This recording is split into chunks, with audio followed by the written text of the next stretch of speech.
சொன்ன மாதிரி நமக்கு எல்லா காரியங்களும் போகிற வேலைகள்லாம் முடியணும், நல்லபடியாக இதுவாகணும் அப்படின்னு பார்த்தீங்கன்னாக்கா, நான் சொன்ன மாதிரி எளிய மூலிகை திருநீற்று பச்சை.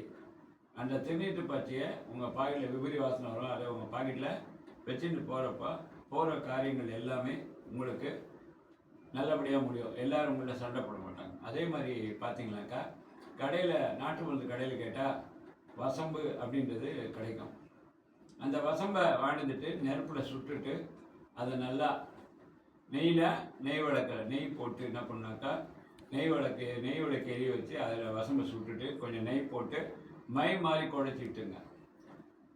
குழைச்சிட்டு இட்டுட்டு தனம் வசி வசி, தனம் வசி வசி, சர்வஜனம் வசி வசி அப்படின்னு சொல்லி அந்த மந்திரத்தை சொல்லி மகாலட்சுமி பிரார்த்தனை பண்ணி அதே நெத்தியில் வச்சுங்க. குங்குமம் போட்ட மாதிரி இந்த மஞ்சள் என்ன பண்ணி, மஞ்சள் பன்னீர் போட்டு பொடி பண்ண மஞ்சள் தூள், வாராகி பூஜை பண்ணி அம்பாளுக்கு பூஜை பண்ணி இந்த மஞ்சள் தூளை பன்னீரோடு சேர்த்து என்ன பண்ணுறீங்கன்னா நெத்தியில் இட்டுட்டு இந்த வசம்போட மையும் உருவமத்தியில் இட்டுட்டு போங்க. போகிற காரியங்கள்லாம் வெற்றி, எல்லாமே நல்லபடியாக முடியும். உங்களுக்கு ஃபேவரபுளாக, உங்களை எதிர்த்து யாருமே எதுவுமே பண்ண மாட்டாங்க.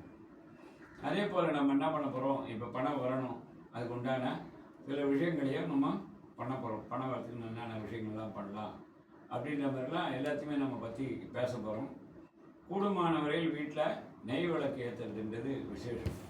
நெய்யில் மகாலட்சுமி நெய் விளக்கு ஏற்றும் போது அங்கே அந்த விளக்குக்கு ஒரு பவர், அந்த பிரகாசம் எல்லா இடம் பரவும் போது தீய சக்திகள்லாம் போகணும். அதே மாதிரி வெள்ளிக்கிழமை செவ்வாய்க்கிழமையில் என்ன பண்ணணும் அப்படின்னா, சாம்பிராணி தசாங்கம் கம்பெனி சாம்பிராணி கழுது பால்சம் கூட என்ன பண்ணலாம் அப்படின்னாக்கா வெண்கடுகும் போட்டு வீட்டில் காமிக்கிறப்போ. Thank you so much. தொடர்ந்து பார்க்கலாம். லைக் பண்ணுங்கள், ஷேர் பண்ணுங்கள், சப்ஸ்கிரைப் பண்ணுங்கள். மறக்காம சேனலை